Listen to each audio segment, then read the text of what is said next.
saya Sinta Filiawati.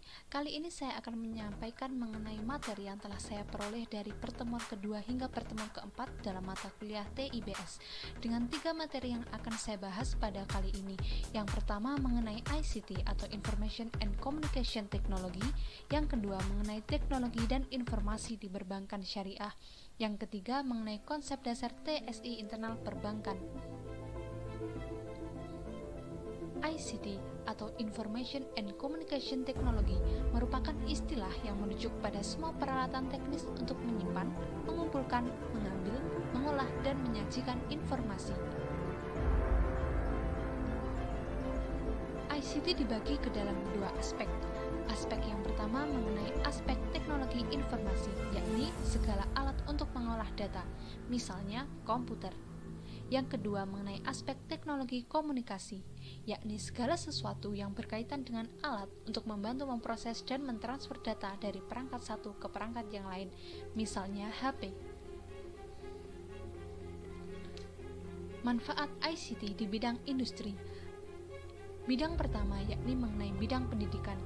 Dalam bidang pendidikan, ICT biasanya digunakan sebagai media pembelajaran, kedua sebagai alat untuk mempermudah kegiatan penerimaan mahasiswa baru, yang ketiga biasanya digunakan sebagai manajemen data. Yang kedua, bidang manufaktur.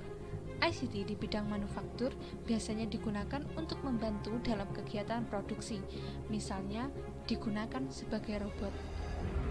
Yang ketiga, bidang pertanian. ICT di bidang pertanian biasanya digunakan sebagai peralatan otomatis yang bisa digunakan untuk membantu serta meningkatkan hasil produksi dari pertanian. Selain itu, ICT juga digunakan sebagai alat pendeteksi cuaca, traktor, dan marketplace untuk memperdagangkan hasil pertanian. Selanjutnya di bidang perbankan.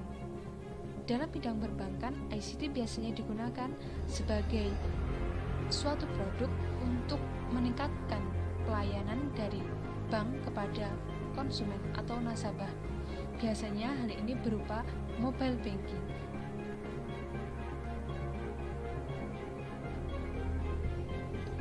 Dampak ICT. ICT memiliki dampak positif terhadap kehidupan, namun di samping itu ada juga dampak negatif yang ditimbulkan. Dampak positif dari ICT. Yang pertama, dapat mempermudah tukar informasi. Kedua, memudahkan pekerjaan. Yang ketiga, dengan adanya ICT, pekerjaan akan menjadi lebih cepat dan efisien. Sedangkan dampak negatif dari ICT, yang pertama, sosialisasi antar manusia yang kian menurun. Yang kedua, ICT bisa menggantikan peran manusia, misalkan adalah robot. Dalam suatu industri, peran manusia bisa digantikan dengan robot sehingga mungkin manusia akan kehilangan pekerjaannya. Teknologi dan sistem informasi perbankan syariah. Prinsip dasar operasional perbankan syariah sebagaimana dalam firman Allah, bahwa Allah menghalalkan jual beli dan mengharamkan riba.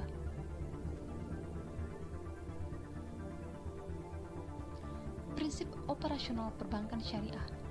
Tujuan dasar semua industri perbankan yaitu mendapatkan keuntungan. Dalam bank syariah, mereka mendapatkan keuntungan sesuai dengan syariat Islam. Bank syariah juga menghindari transaksi yang mengandung unsur haram, misalnya riba, penipuan, dan sebagainya. Sedangkan dalam bank konvensional, mereka mengambil keuntungan melalui sistem bunga.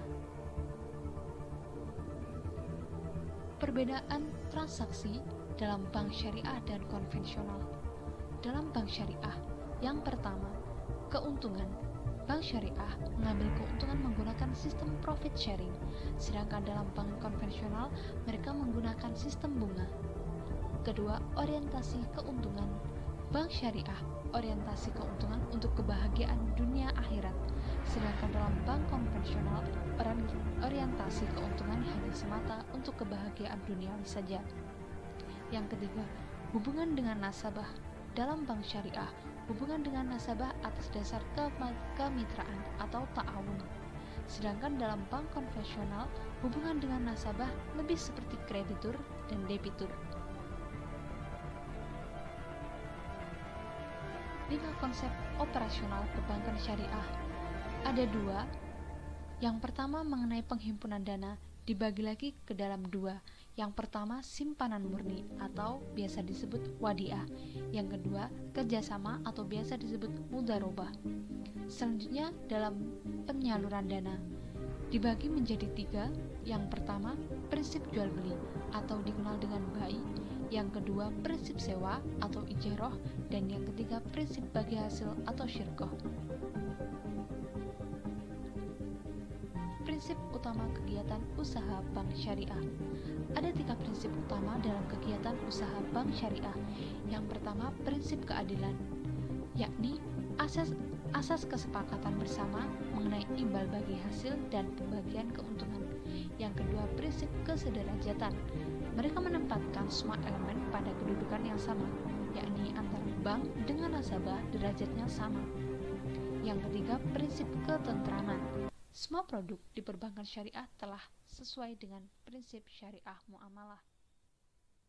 Selanjutnya, 3 kategori yang mempengaruhi kualitas perangkat lunak menurut McCall.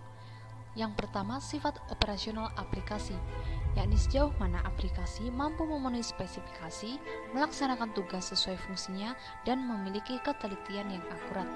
Yang kedua, kemampuan aplikasi dalam menjalani perubahan, yakni bagaimana program tersebut mampu menemukan kesalahan.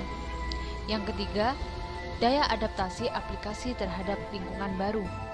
Bagaimana usaha yang dibutuhkan untuk mentransfer program menghubungkan satu software dengan yang lainnya.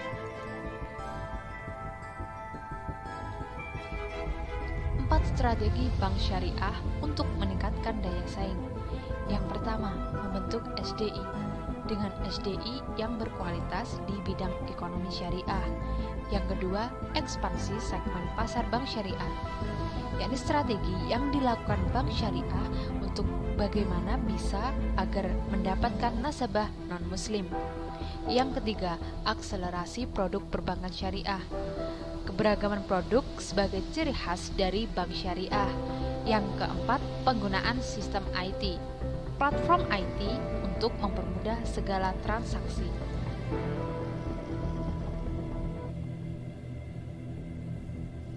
E-banking. E-banking adalah suatu inovasi produk jasa perbankan syariah untuk meningkatkan kualitas pelayanan bank terhadap nasabah melalui sistem elektronik, di mana macam-macam e-banking yang ada di bank syariah adalah: yang pertama, internet banking, kedua, SMS banking, ketiga, phone banking, keempat, ATM, dan kelima, mobile banking. Manfaat e-banking dibedakan menjadi 2. Yang pertama, manfaat berwujud atau tangible benefit. Yang kedua, manfaat tak berwujud atau intangible benefit. Yang pertama, manfaat berwujud, yakni dapat dilihat dari pergerakan pendapatan yang diraih serta biaya yang dikeluarkan oleh perusahaan. Yang kedua, manfaat tak berwujud, yakni yang pertama, peningkatan kepuasan nasabah dan karyawan. Kedua, peningkatan mutu dan jumlah informasi. Yang ketiga, peningkatan mutu dan jumlah keputusan manajemen.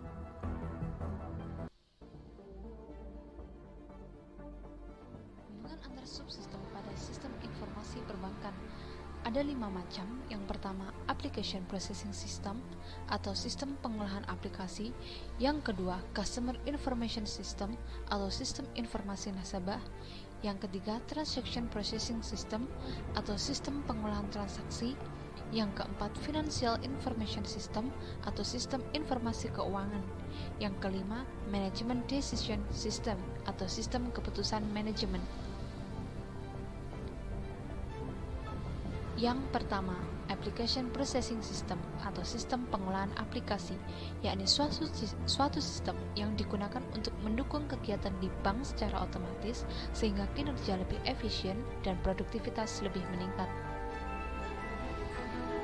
Kedua, customer information system atau sistem informasi nasabah, yakni suatu sistem untuk mencatat serta mengetahui data-data pribadi, data keuangan, dan data yang terkait nasabah lainnya.